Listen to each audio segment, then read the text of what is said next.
On November 7th, the Supreme Council of Ukraine voted to significantly change Ukrainian electoral legislation, and in particular, the rules for future parliamentary elections. The new electoral law was passed rather unexpectedly in its first reading by the mere minimum number of 226 votes. It is seen by many analysts as a major step toward eliminating the chronic flaws of the current Ukrainian electoral system.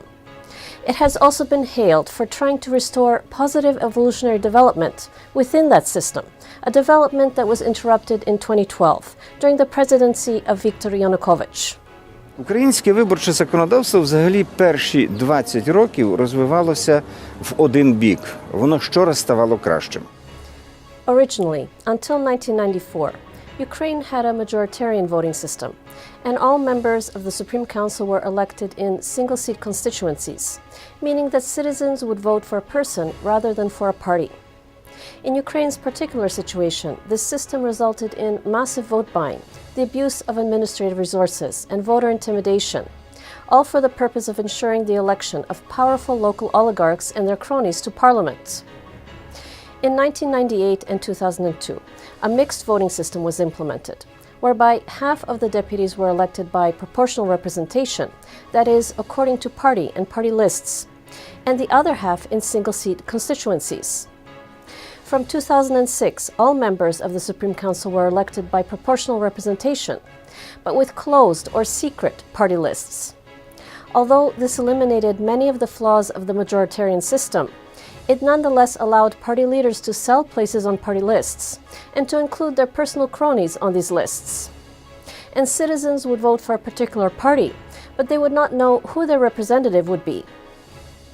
In 2012, under Viktor Yanukovych, the Ukrainian electoral system was reverted to the mixed voting system, and the ruling Party of Regions was able to considerably manipulate the election results.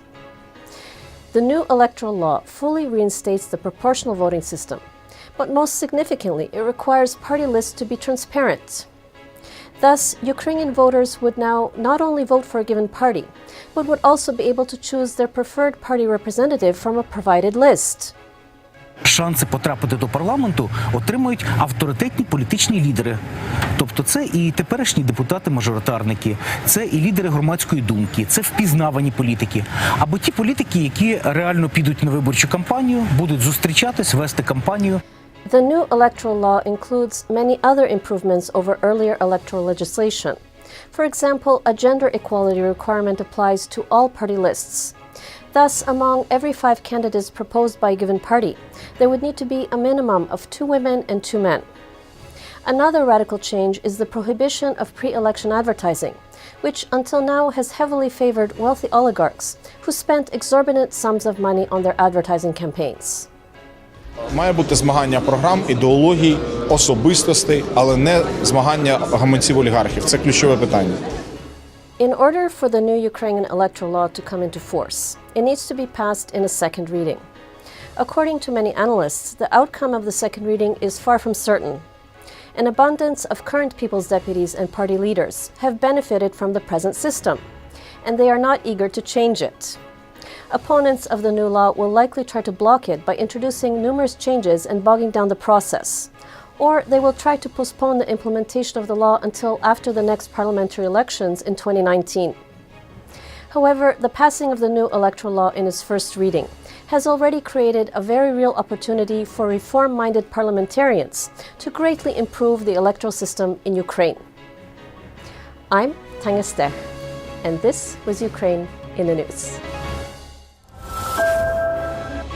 Канал 1+1 тепер доступний на Bell International Programming.